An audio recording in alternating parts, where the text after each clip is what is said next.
ऐसे कुछ क्वेश्चन जहाँ पे स्टेट आपकी पूरी कंप्लीट हो जाए, आपको इंडिया आता हो, है ना, ये मेरा भारत, है ना, जय हिंद जय भारत, एटलीस्ट इतना पता होना चाहिए। 15 अगस्त वैसे ही आने वाली है, उससे पहले आप भारत के बारे में सब कुछ पता होना चाहिए।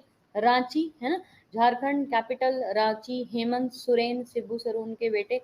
झारखंड ये खनिज के मामलों में बहुत ज्यादा टॉप रैंक पे रहता है हमेशा।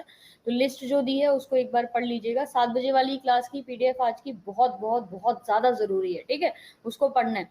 The substance whose colour the order sorry substance whose order changes in acidic और basic medium is called as what. जहाँ पे हमारे पास जैसे हम बोलते हैं कि वो पदार्थ जिनकी अम्लीय या क्षारीय माध्यम जो है ना वो चेंज हो जाते हैं, उनको उनको जानने के लिए, यानी कि पहचानने के लिए, देखिए हम सिर्फ ये बता रहे हैं कि जो उसकी सुगंध है या जो पदार्थ है ना उनकी गंध जो है ना वो अम्लीय मामलों, अम्लीय अगर कोई चीज है, एसिडिक है तो माध्यम में, और क्षारीय है तो, उन दोनों कंडीशन में जो एसिडिक और बेसिक मीडियम है वो चेंज हो जाता है ना। तो आप उसको क्या बोलोगे, उन चीजों को ऑल्फैक्टरी इंडिकेटर्स करके बोला जाता है। हमारे मुंह का सलाइवा एसिडिक होता है, आप कोई चीज खा रहे हो यहाँ पे ना, तो उसकी स्मेल जो है वो उसके हिसाब से आती है कि जो भी आपने खाया है उसके हिसाब से उसका टेस्ट जो है ना वो इंडिकेट किया जाता है। आपके मुंह का नॉर्मली पीएच एसिडिक होता है, अगर आप कोई भी बेसिक चीज खाओगे तो वो एसिड के साथ मिलके न्यूट्रल हो जाती। ऐसा क्वेश्चन ही पूछने की कोशिश कर रहा है, ठीक है।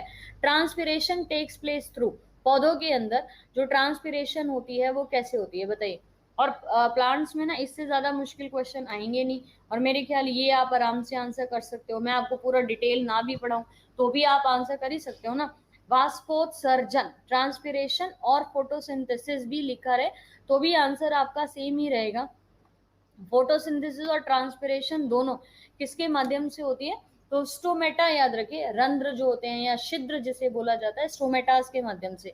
इन विच ईयर जननी सुरक्षा योजना वॉज लॉन्च। देखो एक ही साल में दो क्वेश्चन योजनाओं के ऊपर आ रहे हैं, तो यानी कि प्रधानमंत्री की जो योजना है वो आपके लिए जरूरी है ना, है ना जरूरी यहाँ पे। तो ये एक बार लर्न करना है आपको सारी। जननी सुरक्षा योजना जो है वो कौन से साल में लॉन्च की गई थी, इन विच ईयर जननी सुरक्षा योजना वॉज लॉन्च्ड। शुभाजीत गोस्वामी, बहुत बढ़िया। इनकी सारी आपको देखो कुछ नहीं तो एटलीस्ट वो उनका काम क्या था। आप ज्यादा इसको ब्रॉड ना पढ़ो तो कोई दिक्कत नहीं है ग्रुप डी या एसएससी के लिए। एक तो ये कि इसका मेन मोटिव क्या था, जैसे इंद्रधनुष क्या है, वैक्सीन के लिए। अभी इंद्रधनुष 2 लॉन्च करी गई है। पहला तो ये लर्न कर लीजिए इस पूरी योजना में कि किस चीज के लिए थी, और दूसरी आपको याद रखना है कि इसका साल क्या है। अब ये दो चीजें लर्न हो जाएंगी तब हम नेक्स्ट स्टेप पे जाएंगे। तो मैं ऐसा करती हूँ, ये भी काम मुझे पता है मुझे ही करना है, आप लोग नहीं कर पाओगे, है ना, ये जिम्मेदारी भी मेरी है।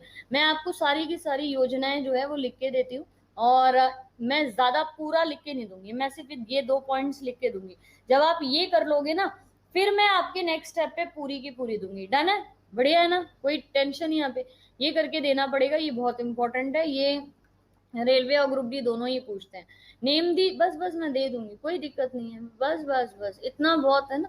मुझे पता है ना ये सारी चीजें मुझे देनी पड़ेंगी, कहीं पे गड़बड़ हुआ तो बस मेरी गड़बड़ हो जाएगी यहाँ पे। चलिए बताइए, नेम दी, अच्छा 5 हो गया, 6 बताइए।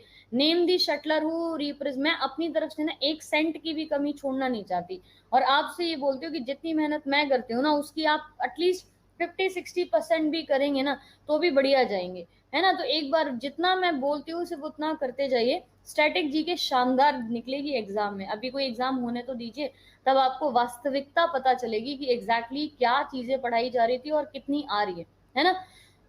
Name the shuttler who represent the Olympics committee in the badminton world federation.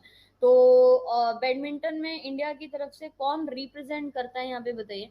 Name the shuttler who represent the Olympic committee in the badminton world federation, किसके लिए लिखा हुआ है यहाँ पे शटलर लिखा हुआ है। साईनाथ तो आपने किसी और चीज के लिए नहीं पढ़े हैं, ये गोपीचंद भी।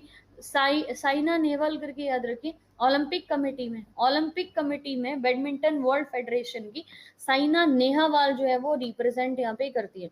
which of the following states that the property of the elements are the periodic function of their atomic number। ये बात किसके द्वारा स्टेटमेंट दी गई थी कि जो भी एलिमेंट्स हैं उनको आपको पीरियोडिक टेबल में अगर अरेंज करना है ना तो आपके यहाँ पे जो एटॉमिक नंबर है ना वो उसकी मेन पीरियोडिक फंक्शन है, या मेन उसका मतलब आपको पीरियोडिक टेबल एटॉमिक नंबर के हिसाब से अरेंज करनी चाहिए, कहने का मतलब ये है। अब यही आसान भाषा में लिखा होता तो आप आंसर दे दिए होते, लेकिन थोड़ा घुमाया तो आप लोग यहाँ पे खुद भी घूम गए।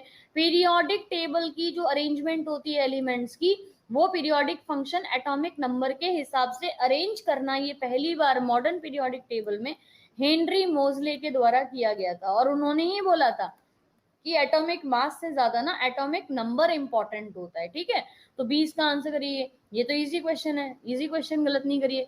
The relation between potential difference and the current I, potential difference and the current, ये कौन से साइंटिस्ट के द्वारा डिस्कवर यहाँ पे किया गया था बताइए।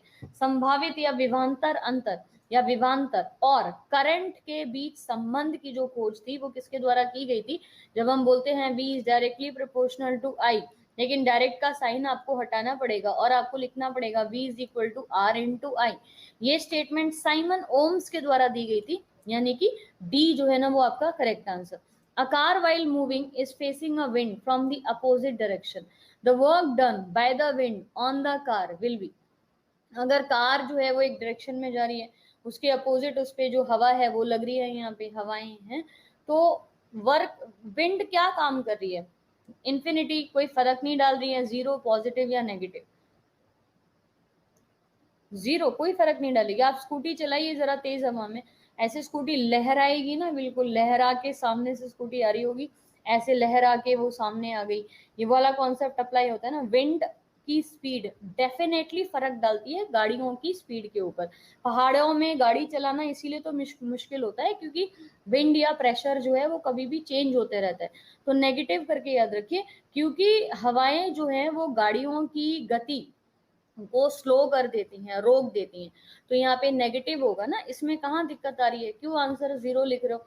विंड स्पीड पे फर्क नहीं डालेगा, ये फिजिकल फीचर है, ये बॉडी, ये उस ऑब्जेक्ट का फीचर नहीं है, लेकिन फिजिकल एस्पेक्ट तो है ही ना।